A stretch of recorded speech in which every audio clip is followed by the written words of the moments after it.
Bersama berkolaborasi, wujudkan mimpi. Kurikulum merdeka, kita ujung tombaknya. Guru penggerak angkatan 10, berpikir kreatif, selalu berinovasi. Siapa kita? Kita guru penggerak angkatan 10. Oh yeah. Selamat pagi buat kita semua. Pagi. Salam sejahtera buat kita semua.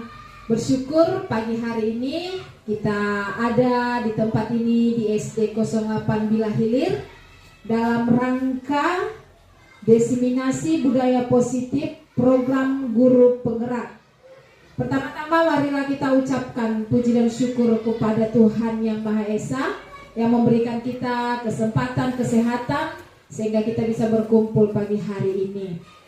Untuk mengawali acara diseminasi budaya positif, kita mulai dengan doa yang dibawakan oleh Ibu Sri Rahmadani. Kepada Ibu Sri kami persilahkan dengan segala hormat.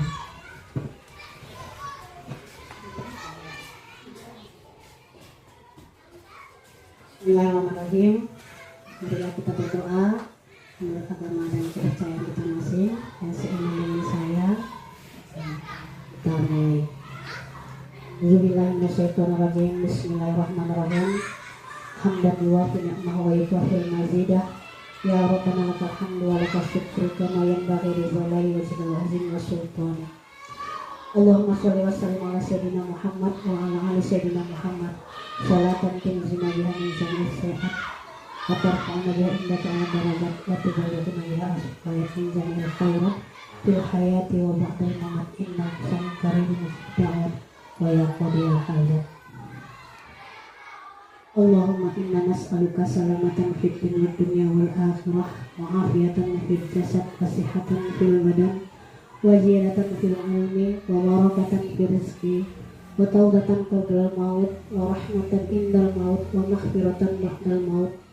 Allahumma hawwin 'alaina fi sakratil maut wa najata minan nar wa afwa indal hisab. Allahumma inna na'udzubika min ilmin la yanfa' wa min qalbin la yakhsha' wa min nafsin la tasba' wa min da'watin la yustajabu laha. Rabbana ighfir lana dzunubana Rabbana atawbana wa li walidaina wa li masyayikhina wa lil mu'minina wal mu'minat bi rahmatika ya arhamar rahimin. Rabbana atina fid dunya hasanah wa fil akhirati hasanah wa qina azabannar. Ya Allah, hanya kepadamu kami bermohon ampun dan hanya kepadamu kami bermohon pertolongan. Ya Allah, sukseskanlah dimensi budaya positif pada hari ini yang kami lakukan. Semoga ilmu yang kami dapat pada hari ini bermanfaat dan bisa kami lakukan setiap harinya. Rabbana atina fid dunya hasanah wa fil akhirati hasanah wa qina adzabannar. Walhamdulillahirabbil alamin.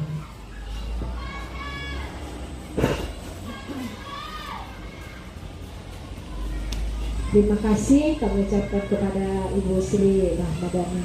Berikutnya atas sambutan dari teman sejawat yang diwakili oleh Ibu Halimah. Kepada Ibu Halimah kami persilakan dengan segala hormat. Assalamualaikum warahmatullahi wabarakatuh. Selamat pagi, salam sejahtera buat kita semua. Selamat pagi. Pertama-tama yang saya hormati Ibu Guru di SDN 08 Bila Hilir dan Guru calon guru penggerak atau CGP. Nah, pertama-tama tidak tidak lupa kita mengucapkan puji dan syukur kehadiran Allah Subhanahu wa taala, Tuhan yang Maha Esa, di mana kita di pagi hari ini masih diberi kesempatan dan kesehatan berkumpul di Sekolah SDN 08 dalam acara diseminasi CGP yang akan dilakukan oleh teman sejawat kita, yaitu Ibu Aslina Hotmauli Huta Barat SPD. Nah, mudah-mudahan dengan diadakannya diseminasi ini dapat membuat kita sebagai guru untuk berkeinginan untuk menjadi CGP berikutnya. Ya, mudah-mudahan kita terpanggil dan semua keinginan kita tercapai. Nah, di mana diseminasi ini adalah merupakan program dari salah satu CGP, yaitu mengenai budaya positif. Mudah-mudahan kita bisa mengambil yang baiknya dari yang kita lakukan hari ini. Kita dapat melakukannya untuk ke anak-anak didik kita. Karena program CGP ini bukan hanya untuk supaya kita untuk menjadi kepala sekolah atau naik jabatan lainnya, tapi untuk meningkatkan mutu kita sebagai guru. Karena program-program CGP ini sangat baik dalam program untuk pendidikan anak-anak kita. Banyak di sini yang perlu kita contoh dan kita sampaikan kepada anak-anak kita apa yang telah sudah dilakukan oleh CGP yang ada di sekolah kita ini, terutama yang di sekolah kita ini. Supaya apa? Supaya meningkatkan mutu dan kualitas sekolah kita dan anak-anak didik kita akan menjadi lebih baik ke depannya. Dan supaya kita bisa juga untuk mencalonkan diri kita sebagai CGP, supaya kita makin mendalami apa yang ada di CGP, supaya kita bisa untuk mempraktekannya atau melakukannya di sekolah kita ini, agar anak didik kita bisa lebih maju dan lebih berkembang dengan adanya CGP di sekolah kita ini. Bisa untuk mempraktekannya atau melakukannya di sekolah kita ini, agar anak didik kita bisa lebih maju dan lebih berkembang dengan adanya CGP di sekolah kita ini. Hanya itulah yang dapat saya sampaikan. Saya harap Ibu Aslina dapat melaksanakannya dengan baik di sekolah kita ini.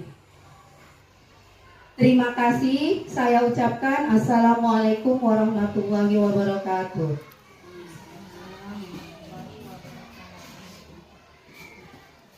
Pada Ibu Halimah kami ucapkan terima kasih.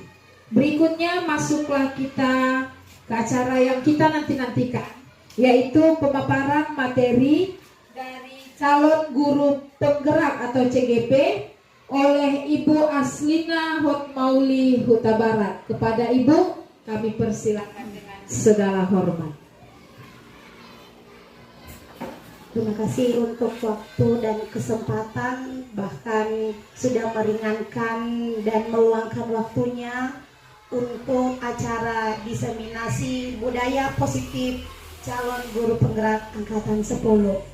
Banyak ucapan syukur dan terima kasih banyak untuk Bapak Ibu guru SDN 08 Bila Hilir yang kita adakan di SDN 08 Bila Hilir, tepat di ruang perpustakaan. Nah, di sini saya akan menyampaikan sedikit diseminasi budaya positif. Ini adalah salah satu tugas program guru penggerak angkatan 10 di mana calon guru penggerak angkatan 10 diberikan tugas untuk melakukan praktik baik ataupun diseminasi budaya positif di dalam hal berbagi kepada teman sejawat ataupun lingkungan sekolah. Baiklah, saya akan memperkenalkan diri sebelumnya. Nama saya Aslina Hormauli Huta Barat, calon guru penggerak angkatan 10 SDN 08 Bila Hilir, Kabupaten Labuhan Batu. Bapak Ibu, sebelum mulai dan sebelum kita masuk ke dalam materi, kita ice breaking dulu. Bapak Ibu boleh berdiri.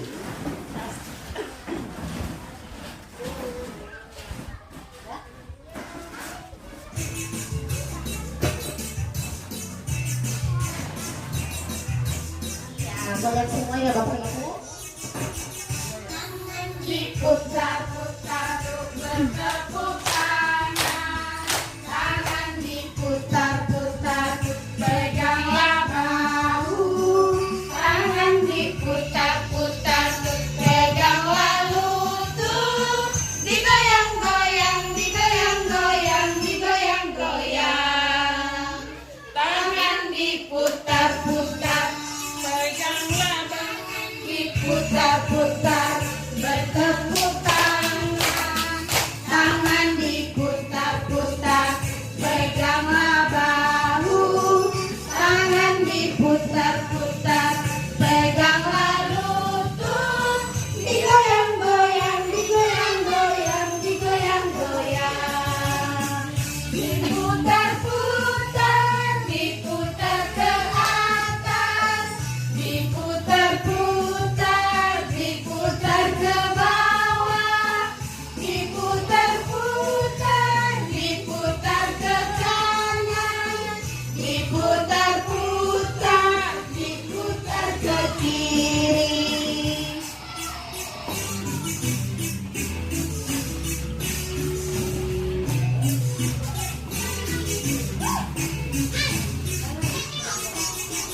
Tangan diputar-putar, bertepuk tangan, tangan diputar-putar, peganglah bahu, tangan diputar-putar, peganglah lutut, digoyang-goyang, digoyang-goyang, digoyang-goyang, tangan diputar-putar, bertepuk tangan, tangan diputar-putar, peganglah bahu, tangan diputar-putar, peganglah lutut, digoyang-goyang, digoyang-goyang, digoyang-goyang, diputar-putar, diputar ke atas, diputar-putar, diputar ke bawah, diputar-putar, diputar ke kanan, diputar-putar, diputar ke kiri.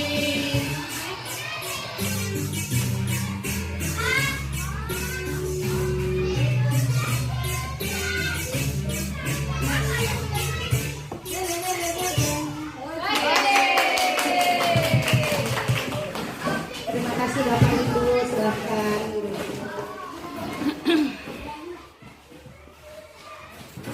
Bapak Ibu, di sini saya akan memperkenalkan secara maya, yaitu Bapak Fasilitator,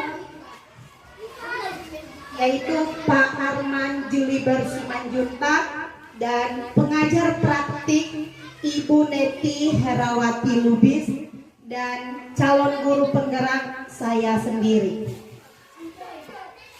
Baiklah Bapak Ibu, di sini ada tentang budaya positif. Apa makna budaya positif? Budaya positif di sekolah yaitu nilai-nilai di sekolah yang berpihak pada murid agar mereka dapat berkembang menjadi pribadi yang kritis, penuh hormat dan bertanggung jawab. Nah, Bapak Ibu, kalau kita bicara tentang budaya positif adalah hal-hal ataupun kebiasaan-kebiasaan yang baik. Apa-apa saja dan apa contohnya dan apa konsekuensinya akan kita bahas dalam materi ini. Nah, di sini ada perubahan paradigma setelah kita melakukan budaya positif. Pembelajaran dengan paradigma baru merupakan pembelajaran yang dirancang berdasarkan prinsip berdiferensiasi, sehingga para peserta didik belajar sesuai dengan kebutuhannya. Tahap perkembangan sesuai teori psikologi modern untuk mewujudkan profil pelajar Pancasila. Jadi Bapak Ibu, kalau kita melakukan budaya-budaya positif akan terlahir peserta didik yang benar-benar memiliki profil pelajar Pancasila. Bagaimana siswa atau peserta didik yang memiliki profil pelajar Pancasila, yaitu melakukan budaya-budaya positif tadi.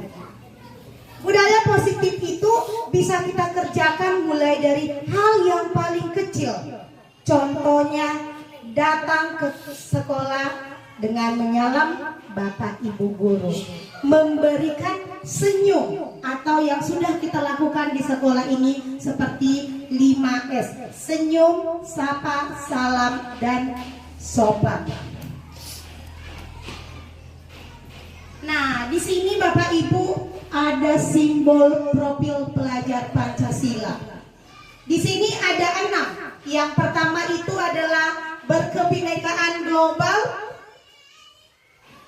bergotong royong, kreatif, bernalar kritis, mandiri, beriman, bertakwa kepada Tuhan Yang Maha Esa, dan berakhlak mulia.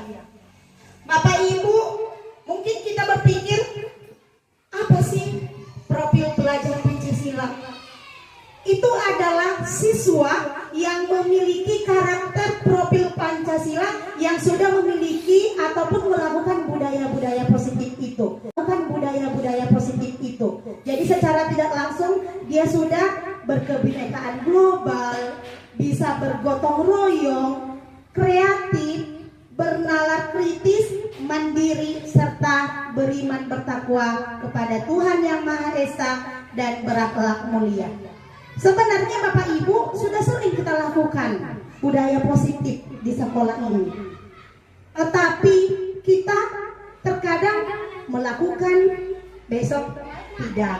Nah, untuk itu kita harus lebih permanen atau lebih sungguh-sungguh untuk melakukan budaya positif agar tercipta peserta didik yang memiliki profil pelajar Pancasila. Nah, di sini Bapak Ibu ada teori kontrol atau ilusi kontrol. Berikut ini paparan dari Dr. William Glasser dalam kontrol teori untuk meluruskan miskonsepsi tentang kontrol.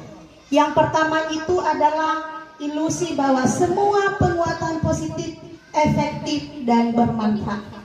Jadi Bapak Ibu, kegiatan yang kita kerjakan itu semuanya itu adalah penguatan budaya positif yang efektif. Dan yang berikutnya di sini ada ilusi guru mengontrol murid. Nah, Bapak Ibu, kalau kita sebagai guru, sebagai pendidik, berarti kita adalah contoh atau panutan. Orang yang menuntun siswa tersebut, mau ke arah mana siswa itu kita buat. Kitalah penentu. Kenapa ini kurikulum merdeka? Karena sebenarnya siswa itu merdeka, boleh menentukan di mana dia berkeinginan. Nah, di sini ada ilusi orang dewasa untuk memiliki hak untuk memaksakan. Dan ilusi bahwa kritik akan membuat orang merasa bersalah dan dapat menguatkan karakter. Nah, di sini nanti Bapak Ibu akan kita bahas secara mendalam tentang profil pelajar Pancasila. Nah, mungkin Bapak Ibu bertanya, apa itu teori kontrol? Nah, di sini ada perubahan paradigma stimulus respon dan teori kontrol. Bisakah kita mengontrol seseorang? Nah, ini kita tarik ke diri kita sebagai guru. Stimulus responnya. Lazimnya disiplin dikaitkan dengan kontrol. Dalam hal ini kontrol guru dalam menghadapi murid. Teori kontrolnya, itu dia teori kontrolnya. Dan yang terakhir, yang selanjutnya, orang lain bisa mengontrol saya.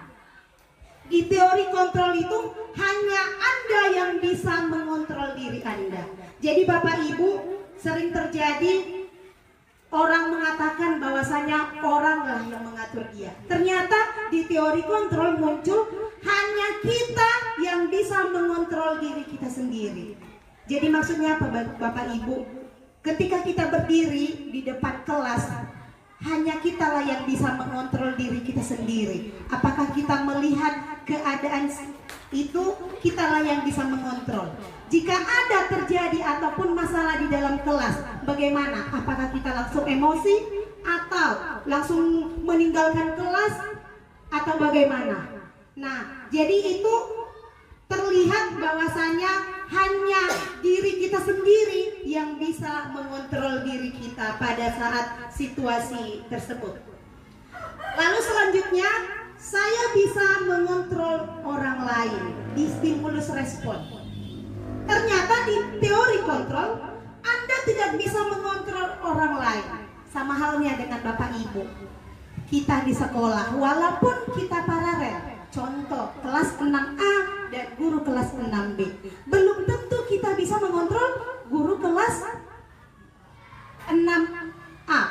Contoh saya guru kelas 6B. Saya tidak bisa mengontrol guru kelas 6A. Mau pembelajaran apa, mau kegiatan apa yang dilakukan, saya tidak bisa mengontrol. Tetapi di teori kontrol, itu tadi di stimulus di teori kontrol. Tapi di stimulus di sini saya bisa mengontrol orang lain. Justru terbalik Bapak Ibu. Ternyata di stimulus respon itu katanya kita sendiri bisa mengontrol orang lain. Perdagangan ya Bapak Ibu ya. Jadi nanti akan diluruskan di budaya positif. Lalu di stimulus respon itu pemaksaan ada pada saat gagal rujukan. Di teori kontrol, kolaborasi dan kesepakatan menciptakan pilihan-pilihan baru. Bapak Ibu, saya akan jelaskan tentang yang di stimulus respon. Di stimulus respon, pemaksaan ada pada saat gagal rujukan. Bapak Ibu, sering terjadi di sekolah kita ini. Kalau kita sudah bujuk anak tersebut, contoh anak tersebut susah masuk ke dalam kelas. Sering kita terjadi emosi. Kita tidak bisa mengontrol emosi kita. Akhirnya bujukan kita gagal, akhirnya terjadilah pemaksaan. Tanda kutip Bapak Ibu, pemaksaan ditarik. Kita tarik tangan anak-anak itu masuk ke dalam kelas. Tetapi di teori kontrol itu kolaborasi dan kesepakatan menciptakan pilihan-pilihan baru. Bapak Ibu seharusnya tidak terjadi pemaksaan ataupun gagal bujukan. Kita munculkan ide, berarti kita harus saling berkolaborasi. Kita tanyakan kepada anak itu, kamu maunya apa nak? Kalau dia bilang, iya bu saya haus, saya mau jajan, nggak apa-apa, kita kasih waktunya. Supaya anak itu tidak dibatasi dirinya sendiri. Setelah dia jajan dan minum, kita tanya lagi, kamu mau kemana lagi nak? Mungkin dia nanti akan merasa bosan sendiri. Iya bu, saya akan masuk ke dalam kelas. Karena dia udah habis akal, nggak tahu lagi mau kegiatan apa lagi. Udah dikasih jajan, udah dikasih kesempatan untuk minum. Jadi dia langsung dari inisiatifnya sendiri untuk bu, saya mau belajar. Kita sebagai guru harus benar-benar memahami situasi dan kondisi peserta didik kita. Nah, di stimulus respon ada model berpikir menang atau kalah. Sedangkan di teori kontrol, model berpikir menang-menang. Nah, Bapak Ibu, apa sih maksudnya yang di stimulus respon? Model berpikir menang kalah. Terkadang kita menanggapi siswa itu, kalau kita marah berarti kita sudah menang. Atau kalau kita gagal membujuk anak tersebut, kita merasa gagal sebagai guru, sebagai pendidik. Tetapi Bapak Ibu, di teori kontrol ini model berpikir menang-menang. Artinya apa Bapak Ibu?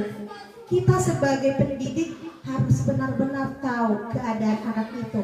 Kita tahu keadaan kita atau posisi kita sebagai pendidik.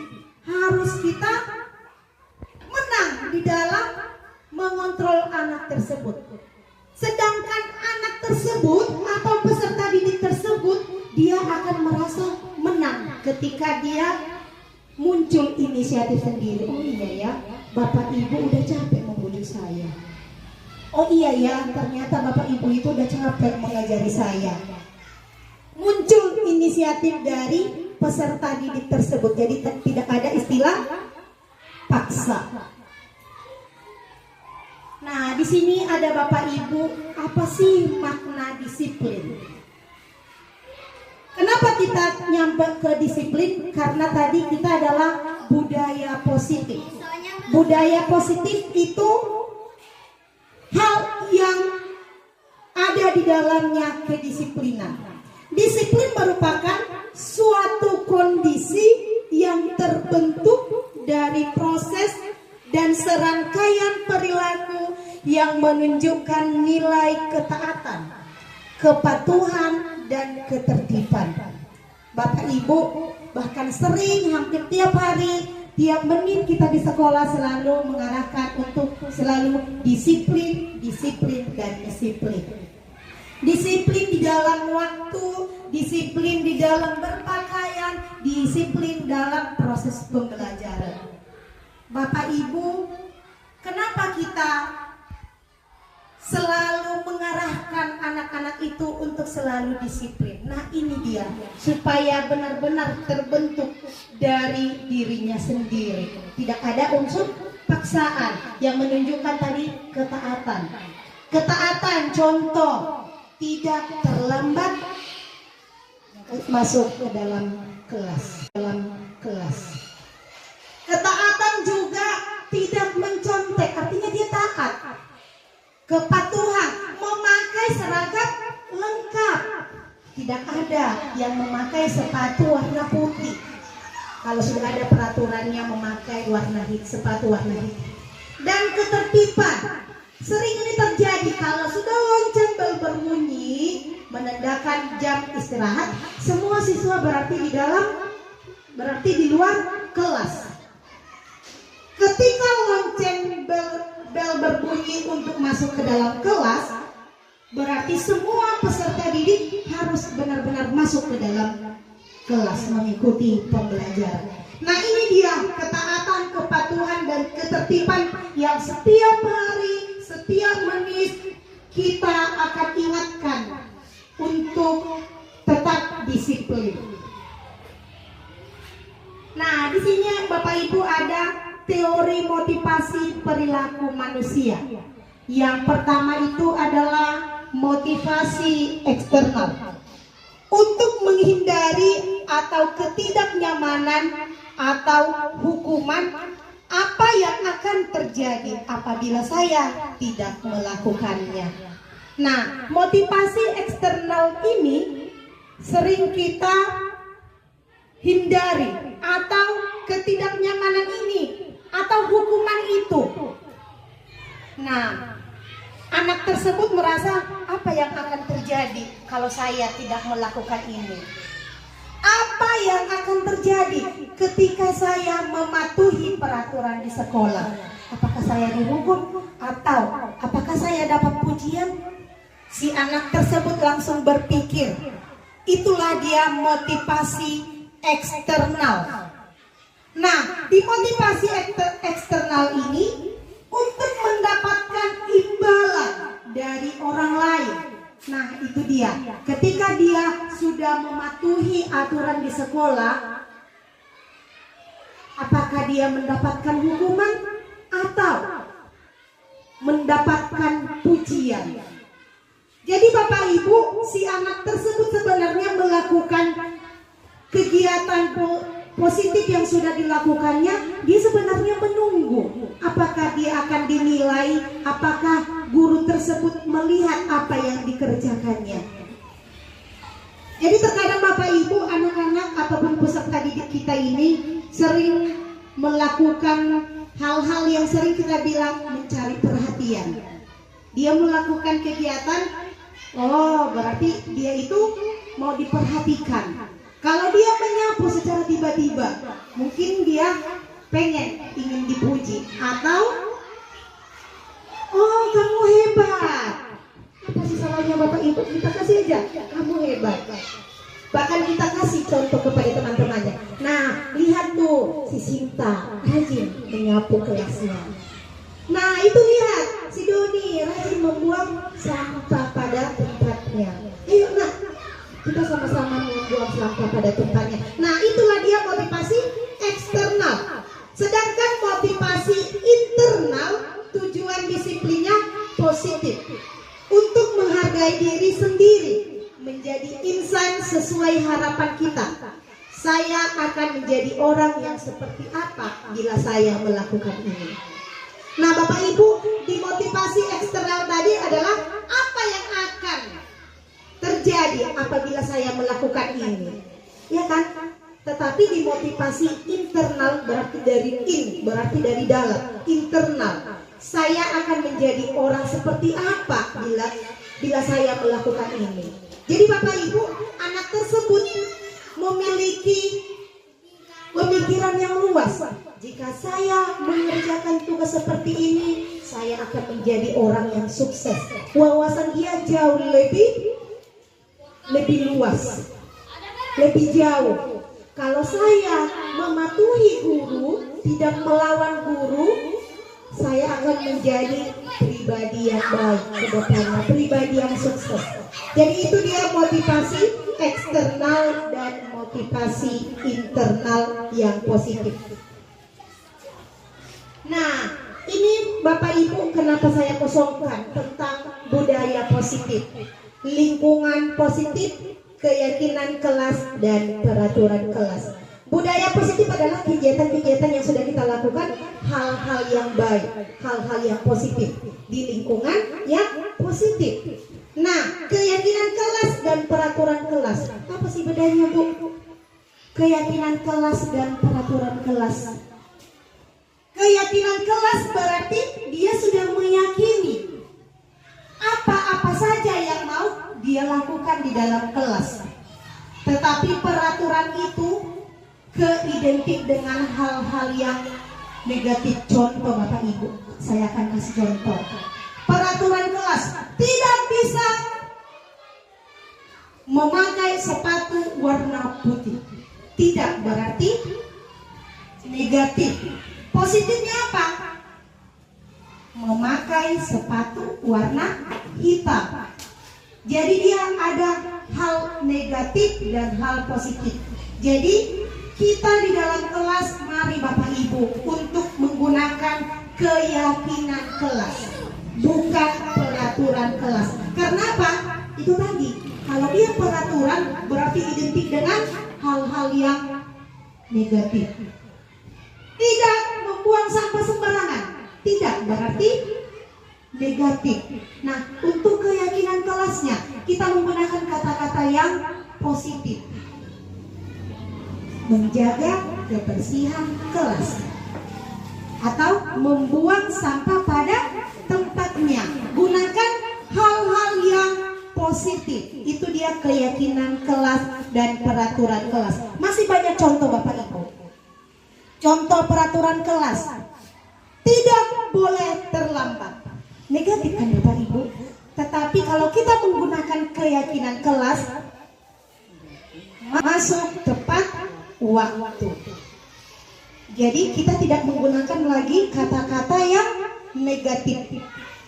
Boleh ya Bapak Ibu, apa itu perbedaan keyakinan kelas dan peraturan kelas? Bahkan kalau ada pertanyaan, kenapa kita nggak buat peraturan kelas saja? Kenapa kita harus memakai keyakinan kelas? Kita sudah dapat alasannya. Karena keyakinan kelas itu adalah keinginan dari hati kita, atau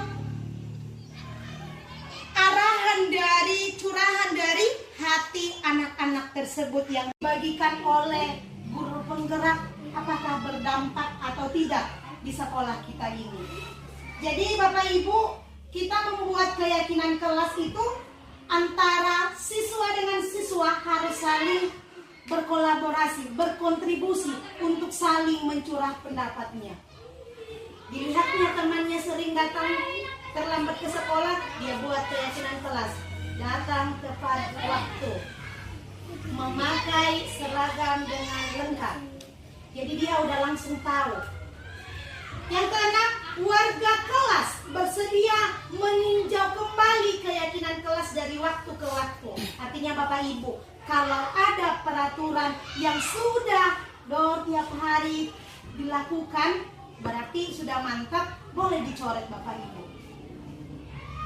Ditinjau ulang, berarti contoh menggunakan sepatu warna hitam. Karena semua peserta didik sudah memakai sepatu warna hitam, kita buat menjadi peraturan yang nomor 2 itu menjadi peraturan yang terakhir.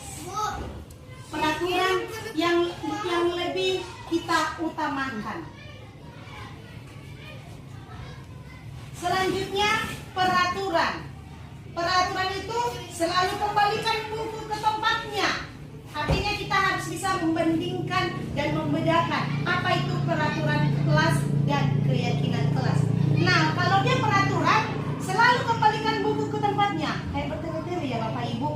Tetapi kalau dia keyakinan kelas, dia hanya bilang bertanggung jawab. Tanggung jawab, kembalikan barang yang sudah kamu ambil ke tempatnya.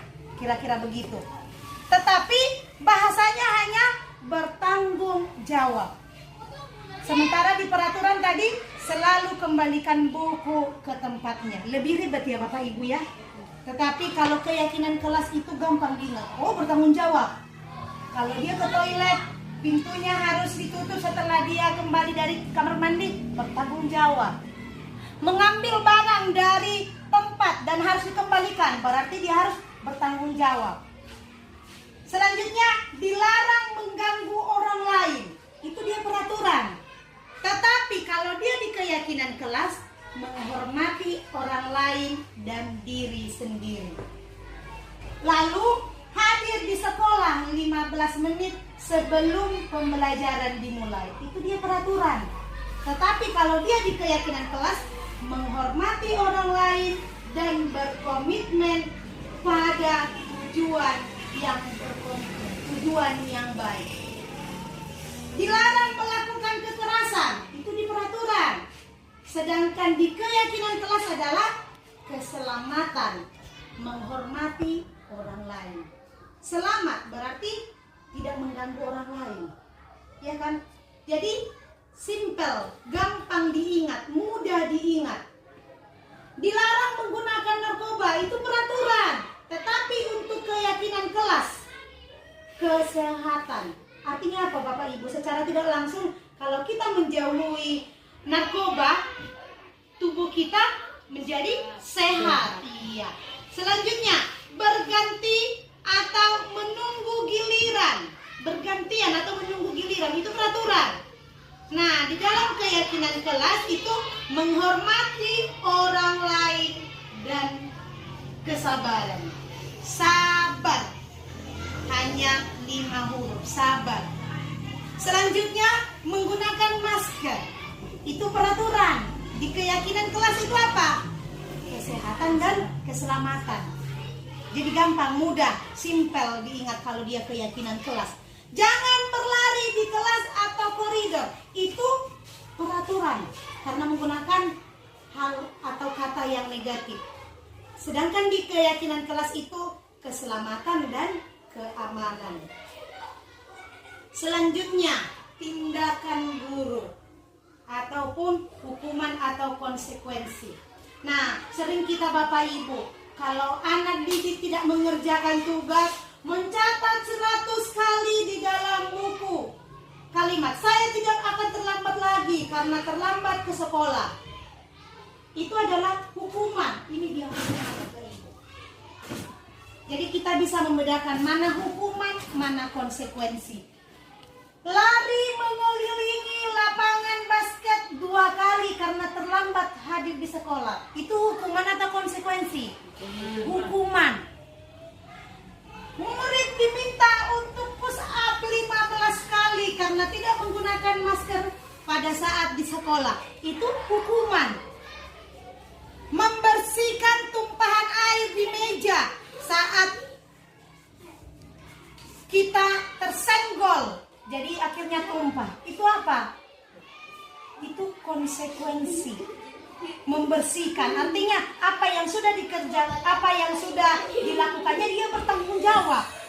Itulah konsekuensi. Meminta murid tidak mengenakan sepatu seharian di sekolah karena tidak menggunakan sepatu hitam. Itu adalah hukuman. Jadi hukumanmu hari ini tidak boleh memakai sepatu. Karena apa? Karena kamu tadi dari rumah memakai sepatu warna putih.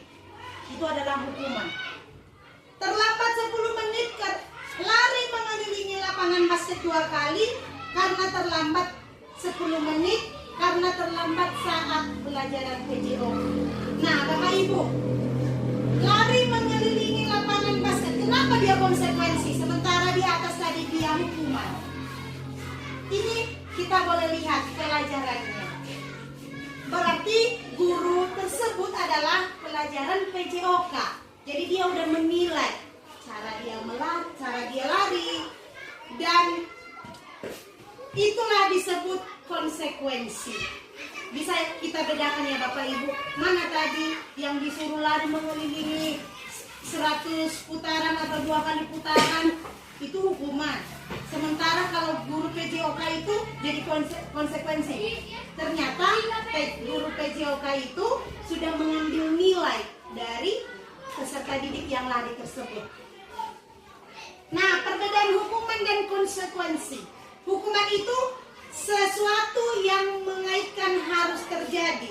Di konsekuensi, hukuman itu sesuatu yang mengaitkan harus terjadi. Di konsekuensi, sesuatu harus terjadi.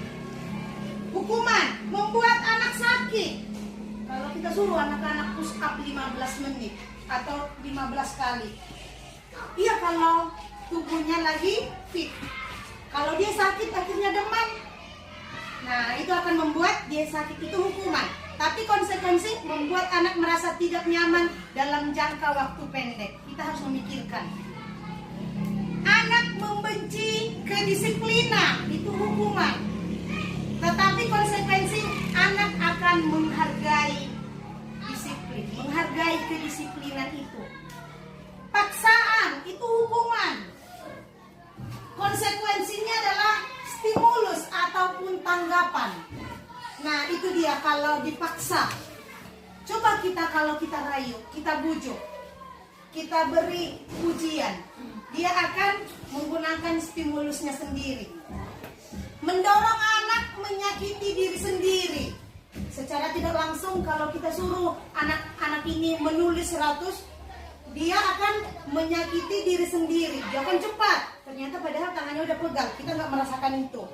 Nah, di konsekuensi itu mendorong anak agar mudah menyesuaikan diri. Bagaimana caranya supaya anak itu tidak terlambat? Atau bagaimana supaya anak itu memakai sepatu warna hitam ke sekolah? Konsep diri yang buruk itu hukuman. Tetapi dia di konsekuensi konsep diri yang baik. Beda ya Bapak Ibu ya, hukuman dan konsekuensi. Anak belajar untuk menyembunyikan kesalahan. Tetapi konsekuensi itu anak belajar untuk mematuhi peraturan. Di hukuman anak itu dia takut dan dia menghindar. Karena apa? Karena sudah melakukan kesalahan. Tetapi konsekuensi itu mematuhi, anak itu identik melakukan hal-hal yang baik, mematuhi peraturan. Marah, rasa bersalah, dipermalukan, merasa tak dihargai, itu hukuman. Dia malu dong kalau dia disuruh mengelilingi halaman. Konsekuensinya kehilangan hak, dibuat tidak nyaman, diasingkan untuk sementara atau time out. Jadi anak itu supaya tidak malu, kita ungsikan, kamu nak ke kantor dulu. Sementara itu sebenarnya lagi melakukan konsekuensi apa yang sudah dikerjakan dia yang kurang pas, konsekuensinya kita keluarkan dulu atau kita asingkan dulu dari teman-temannya. Jadi dia ada haknya juga, dia nggak malu di depan teman-temannya. Nah, 5 kebutuhan dasar manusia. 5 kebutuhan dasar manusia. Yang pertama itu adalah penguasaan, kasih sayang dan rasa diterima, kesenangan, kebebasan, dan yang terakhir adalah bertahan hidup. Bapak Ibu, saya akan bacakan yang pertama, bertahan hidup. Kebutuhan yang bersifat psikologis untuk bertahan hidup, misalnya kesehatan, rumah, dan makanan yang bergizi. 2. Kasih sayang.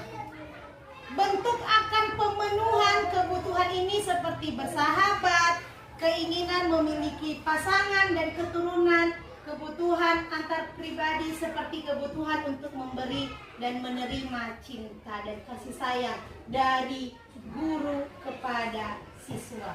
Yang ketiga adalah penguasaan. Keinginan untuk meninggalkan pengaruh. Anak-anak memiliki kebutuhan dasar untuk penguasaan yang tinggi, biasanya selalu ingin menjadi pemimpin atau menjadi suka mengamati sebelum mencoba hal-hal yang baru. Yang keempat adalah kesenangan. Menikmati makanan yang favorit, makanan yang dia suka, minuman yang dia suka. Yang kelima adalah kebebasan. Kebutuhan akan kemandirian, otonomi, memiliki pilihan dan mampu mengendalikan arah hidup seseorang. Nah, apa itu restitusi? Restitusi adalah proses menciptakan kondisi bagi murid untuk memperbaiki kesalahan, sehingga mereka bisa kembali pada kelompok mereka dengan karakter yang lebih kuat. Itu pendapat dari Gosen 2004. Nah, 5 posisi kontrol guru. Yang pertama itu adalah penghukum, pembuat merasa bersalah, teman, pemantau, dan manajer. Nah, Bapak Ibu, di sini saya akan memberikan kertas yang harus Bapak Ibu isi. Selama ini Bapak Ibu posisi kontrolnya yang paling sering dilakukan di sekolah itu apa? Apakah sebagai penghukum, atau apakah pembuat merasa bersalah, atau sebagai teman, atau sebagai pemantau, atau sebagai manajer? Boleh Bapak Ibu ditulis di sini. Boleh Ibu ditulis. Nah, setelah ditulis, boleh ditulis namanya dan posisi kontrol yang sering dikerjakan. Boleh satu nggak Bu? Boleh. Setelah itu ditempelkan di sini. Coba diapakan?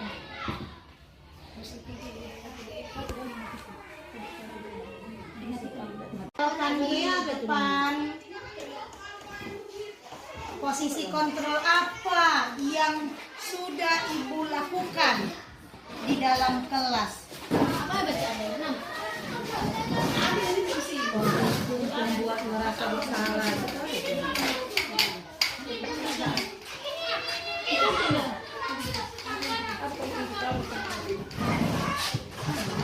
Nampak itu tulisan. Baru memantau enggak? Karena apa lagi memantau? Memantau itu. Teman ini tidaknya.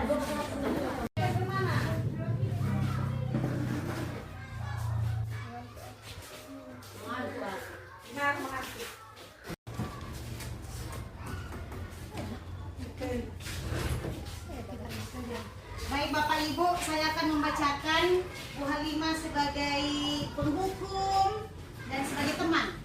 Bu Dewi Permaisari sebagai penghukum dan sebagai teman. Bu Dewi Yani sebagai penghukum dan sebagai teman.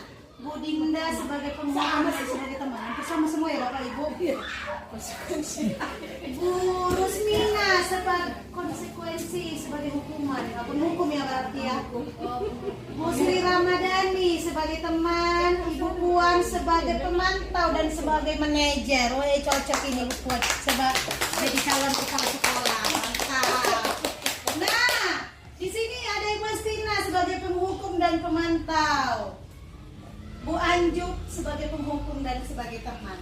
Di sini Bapak Ibu, kenapa saya nggak menjelaskan apa itu penghukum, apa itu tuh pembuat merasa bersalah, teman, pemantau dan manajer. Di sini biar kita tahu bahwasanya posisi kontrol yang paling ideal sebagai guru itu adalah manajer dan pemantau.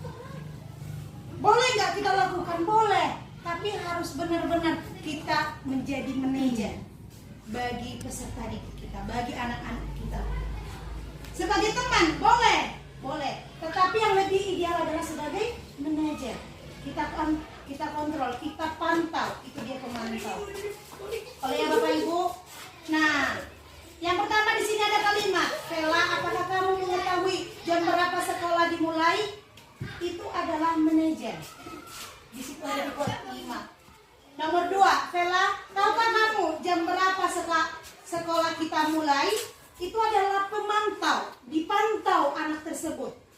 Nomor 3, Vela, bagaimana sih kamu? Ya sudahlah, itu adalah teman. 4, Vela, bagaimana ya kamu? Bagaimana ya kamu kan sudah berjanji? Itu apa? Membuat merasa bersalah, jadi merasa bersalah orang yang mendengar perkataan tersebut. Yang kelima, terlambat lagi, lagi terlambat, itu apa? Penghukum. Jadi Bapak Ibu, posisi kontrol kita sebagai guru yang paling ideal adalah manajer. Ini yang paling saya ingatkan kita sebagai guru itu, yang paling cocok posisi kontrol kita adalah manajer. Segitiga restitusi, Bapak Ibu, saya sudah menerapkan ini di kelas saya, yaitu kelas 6. Saya sudah memanggil anak tersebut. Apa yang terjadi? Saya menanyakan, apa yang terjadi dengan dia? Kira-kira cocok enggak yang kamu lakukan ini? Dia akan menjawab sendiri, tidak Bu, saya merasa bersalah, Bu, saya yang salah. Lalu akan kita tanyakan, apa yang kamu lakukan supaya membalas hal-hal yang buruk yang kau kerjakan ini? Dia akan, saya tidak akan memakai sepatu lagi, tetapi besok dan hari selanjutnya saya akan memakai sepatu warna hitam. Jadi dari inisiatif dia sendiri. Itu adalah segitiga restitusi. Nah, di sini Bapak Ibu, ini adalah contoh percakapan saya dengan anak tersebut. Waktu itu saya membuat 2 skenario antara anak laki-laki dan perempuan. Itu sudah saya kerjakan dan sudah saya terapkan di sekolah saya, di kelas saya. Baiklah Bapak Ibu, demikian diseminasi saya hari ini. Terima kasih banyak waktu dan kesempatannya. Semoga kita boleh melakukan budaya-budaya positif di SDN 08 Bilah Hilir.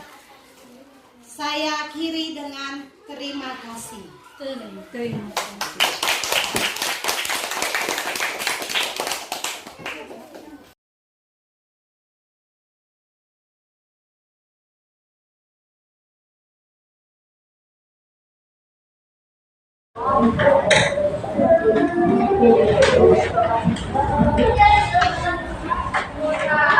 Selamat pagi semuanya. Pagi Ibu. Apa kabar hari ini? Sehat Bu. Luar biasa. Yes.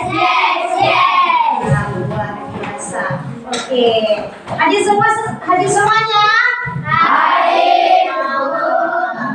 Tepuk tangan dulu. Nggak ada yang kebanyakan hadir, semuanya hadir, keren. Oke lah, sebelum kita mulai pembelajaran kita berdoa dulu. Mana ketua kelasnya? Oke, Samuel pimpin doa nak. Kita belajar. Sebelum kita belajar, mari kita berdoa menurut agama dan kepercayaan kita masing-masing. Berdoa dimulai.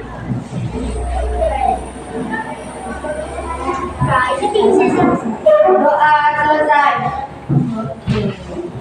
Baiklah, sebelum kita mulai pembelajaran kita hari ini, Ibu mau melakukan ice breathing dulu sebelumnya.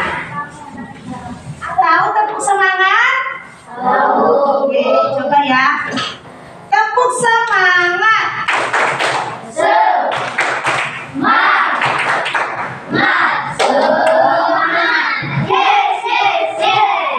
Oke, semuanya semangat kan? Nah, hari ini kita mau belajar tentang keyakinan kelas. Keyakinan kelas. Keyakinan kelas. Siapa yang tahu apa arti dari keyakinan? Keyakinan kelas. Tunjuk tangannya aja, nggak apa-apa, nggak mesti. Siapa yang tahu apa itu pengertian dari keyakinan kelas menurut kamu? Aifa? Oh, lupa. Keyakinan kelas itu sama dengan mirip-mirip dengan peraturan kelas. Ya, peraturan kelas. Tapi di sini Ibu tidak membuat peraturan kelas, tapi membuat keyakinan kelas. Kenapa? Karena yang sudah kita sepakati, yang sudah kita yakini bersama, itu menjadi tanggung jawab kita bersama. Oke? Nah, untuk keyakinan kelas, kita membuat hal yang positif. Contoh, jangan ada perkataan yang negatif. Contoh, tidak terlambat. Tidak itu kan negatif. Jadi untuk positifnya apa? Datang tepat waktu. Atau hadir tepat waktu. Bisa? Contoh, tidak mencontek. Itu kan tidak itu berarti negatif. Nah, untuk keyakinan kelas, kita membuat yang positif. Apa kita ganti? Jujur berarti tidak mencontek, ya kan? Boleh? Nah, sekarang Ibu akan bagikan kertas kepada anak-anak. Di dalam kertas ini nanti tuliskan satu keyakinan kelas menurutmu. Boleh ya? Tapi yang hal positif. Bisa ya?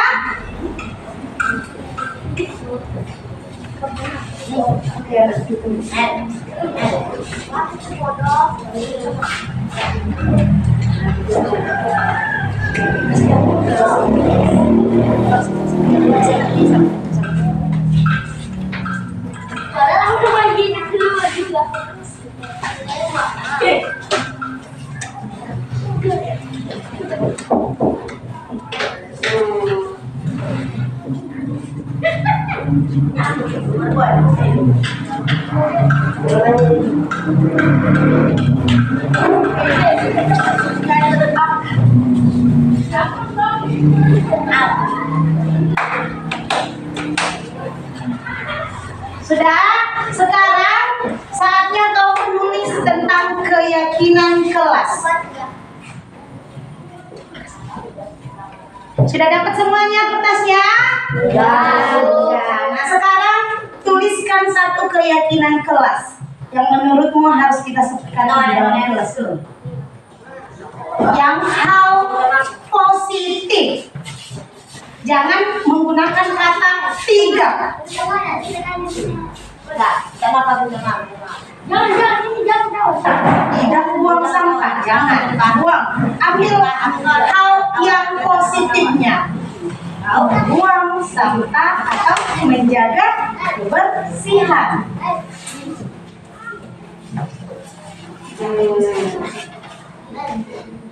Sudah selesai?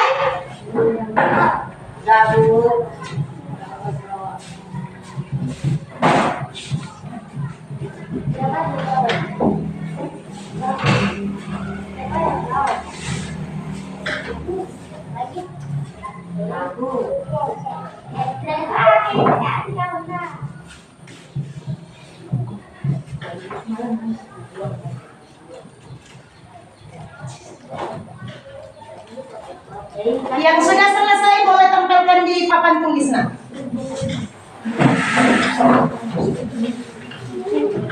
Kalau sudah selesai boleh tempelkan di papan tulis.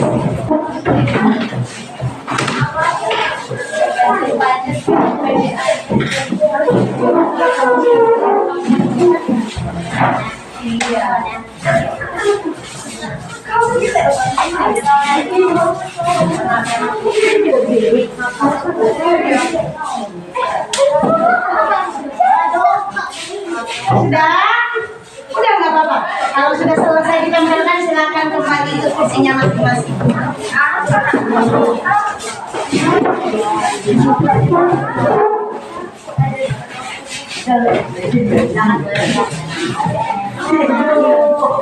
Sudah? Oke. Kalau sudah selesai semuanya kembali ke kursinya masing-masing. Nah, sekarang kita baca satu persatu keyakinan kelas apa yang sudah ada. Sudah? Nah, di sini sudah ada keyakinan kelas yang menurutmu harus kita yakini dan harus kita sepakati bersama. Sepakat? Sepakat. Nah, kita akan bacakan satu persatu.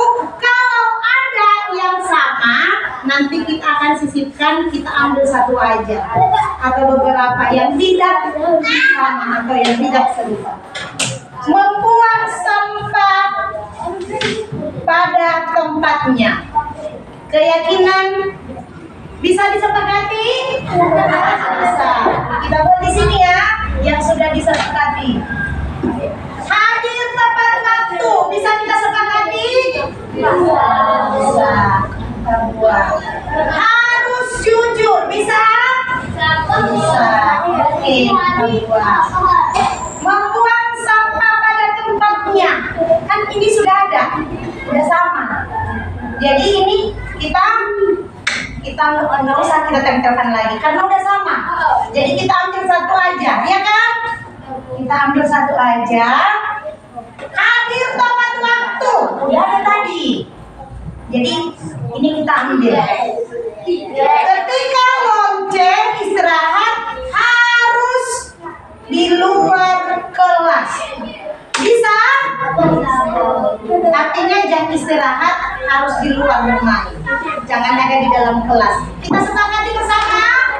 Bisa ya? Menjaga kebersihan. Sama halnya membuang sampah pada tempatnya. Jadi ini kalau